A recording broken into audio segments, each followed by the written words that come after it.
जय गुरु जी। संगत जी आइए सबसे पहले गुरु जी का मंत्र बोलते हैं, उसके बाद सत्संग स्टार्ट करते हैं। ओम नमः शिवाय, शिव जी सदा सहाय। ओम नमः शिवाय, गुरु जी सदा सहाय। जय गुरु जी।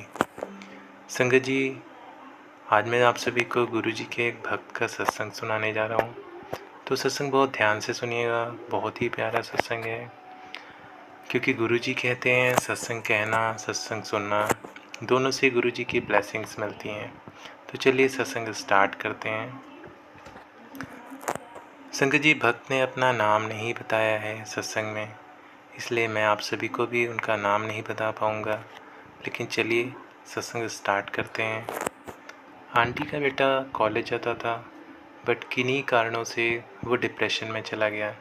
उसके डिप्रेशन में जाने से आंटी बहुत ही दुखी रहने लगी और उनको अपनी बेटी की बहुत ही चिंता होने लगी, क्योंकि वो कॉलेज जाता था, उसकी पढ़ाई का लॉस हो रहा था। आंटी को कुछ समझ में नहीं आ रहा था कि वो क्या करें। उन्होंने बहुत सारे डॉक्टर से कंसल्ट किया, बहुत सारी मेडिसिन्स ली अलग अलग डॉक्टर से, बट किसी भी मेडिसिन का कोई असर नहीं दिख रहा था उनके बेटे पे। इसलिए वो अपने बेटे की चिंता उन्हें सता रही थी कि वो कैसे पढ़ाई करेगा, उसका वो साल ख़राब ना हो जाए, वो एग्ज़ाम दे पाएगा या नहीं दे पाएगा। इसी वजह से आंटी बहुत दुखी रह रही थी। उन्हें समझ में नहीं आ रहा था कि वो क्या करें। तभी उनको याद आया कि उन्होंने अपनी बेटी के मुँह से एक बारी गुरुजी का नाम सुना था। उनकी बेटी की कोई फ्रेंड थी और उनकी फैमिली जो है वो गुरुजी को फॉलो करती थी। तो उन्होंने अपनी बेटी से बात किया। उनकी बेटी ने अपने फ्रेंड से बात किया और उनकी फैमिली ने बोला ठीक है, आप हमारे साथ गुरुजी के दर्शन करने चलना।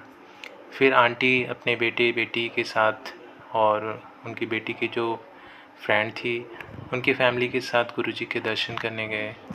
जब फर्स्ट टाइम आंटी दर्शन करने गई, वहाँ पर जाकर उनको इतना अच्छा लगा। उन्हें लगा जैसे आधी प्रॉब्लम तो उनकी ऐसे ही सॉल्व हो गई। उन्होंने गुरुजी से अरदास की, गुरुजी से बोला कि मेरे बेटे पे कृपा करें, और वहाँ से वो जल प्रसाद लेकर आए।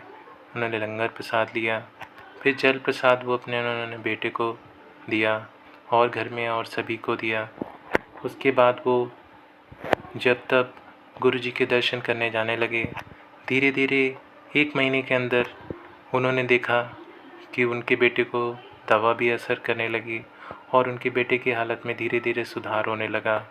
उनको ये सब देखकर बहुत ही खुशी हुई और उन्होंने गुरुजी का बहुत शुक्राना किया।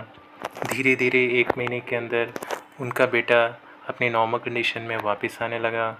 वो हॉस्टल में रहने लगा, कॉलेज के हॉस्टल में रहने लगा और अपनी पढ़ाई पर भी ध्यान देने लगा, और उसने एग्ज़ाम भी दिए और उसका वो साल जो है बिल्कुल भी बर्बाद नहीं हुआ।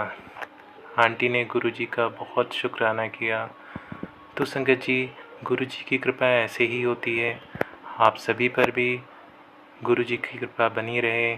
जय गुरुजी, शुक्राना गुरुजी, अनंतम अनंतम शुक्राना गुरुजी।